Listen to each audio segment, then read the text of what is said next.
Welcome back, everybody. This is the absolute last video for viewer request month. September's been an incredible month, and I've had some incredible ideas that we've done here tonight. So thank you guys for everything.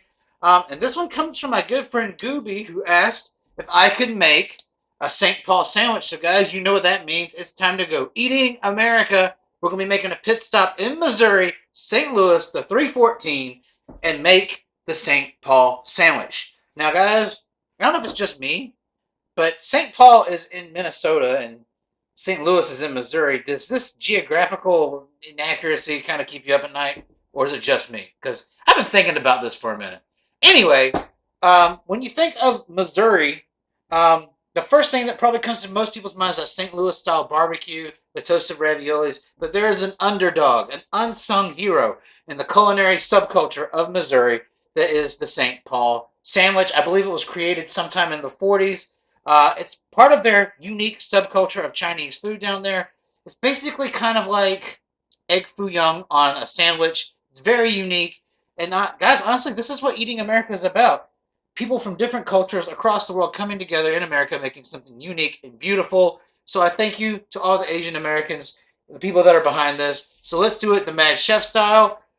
This is super important because if you make it the wrong way or refer to it the wrong way, people get mad about this, which means it's important and iconic, and we have to make it. That being said, let's cut the talk and get to prep. Well, you can't have egg foo young without eggs. So in this bowl is one large egg, and keep in mind, one egg equals one sandwich. And to that, we're going to be adding in a half a teaspoon of kosher salt and 1¼ teaspoons of onion powder. Now, traditionally, a lot of onion goes into this, but I'm not a fan of raw onion or large pieces of it. So we're simply just substituting with powder, and then some fresh cracked pep goes in.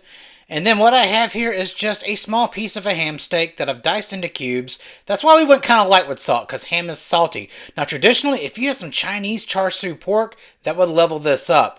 And then we're going to put in some mung bean sprouts, because they are necessary. A little goes a long way with these, and I can't find them fresh, so canned will have to do. And then goes in a tablespoon of cornstarch. I want to get this all mixed in. This is going to be the binder to thicken and tighten our eggs up so we can make that beautiful egg foo young patty that we're eventually going to be frying. Guys, whatever you do, don't refer to it as an egg fritter. I've seen one guy do that and then his ass got roasted in the comments.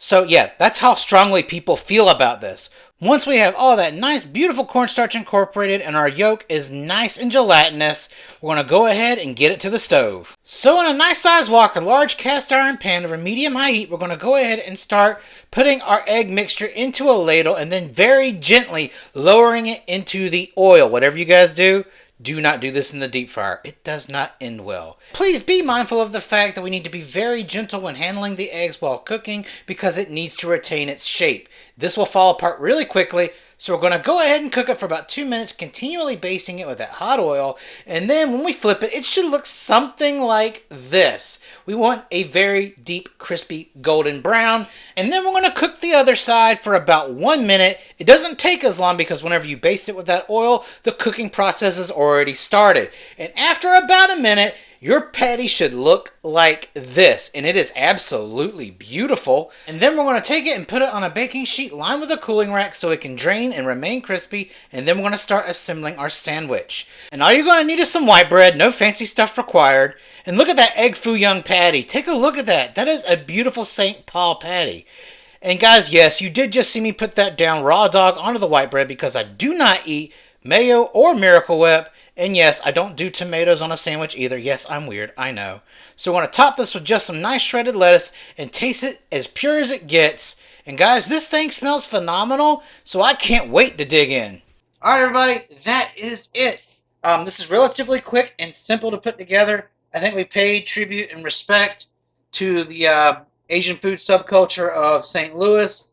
Guys, if you're watching from the 314, please let me know how it did, and I hope I made you guys proud. This actually smells amazing, so I'm hoping it tastes just as good as it smells. I'll be honest with you, I was kind of on the fence about this kind of sandwich, but if it tastes any way like it smells, it's going to be absolutely phenomenal. So let's try this. It's actually a really good looking sandwich. So, without further ado,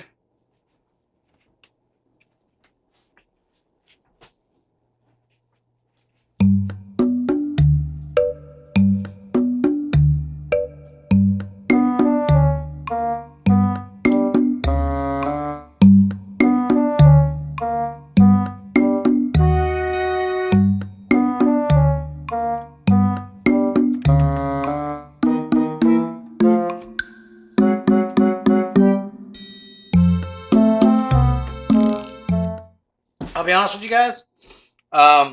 This really isn't my thing, but it does smell amazing. It looks good. And if you compare it to what you can get from all the other video recipes on the St. Paul, this is pretty accurate to the way it looks and the way it's supposed to be cooked. It's a bit salty for me. I don't know if that's due for the ham. And I don't think there's just enough egg to overpower like the onion and the mung beans. So maybe I did something wrong there. But or it could just be the deep fried egg flavor. Either way you look at it, it's not for me, but it's a beautiful sandwich. And hopefully it's good for you. Gooby, thank you for the recommendation.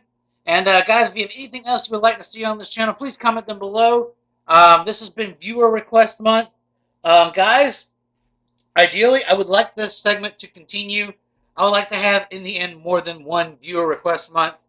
I'm big on giving back to you guys. As I've always said, this channel is becoming more about you guys. So I definitely do want to create the content that you guys want to see. Again, don't forget to like, share, and subscribe. Keep your suggestions coming.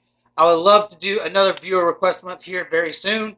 Until next time, this is your boy, the Mad Chef, and I'm out of here.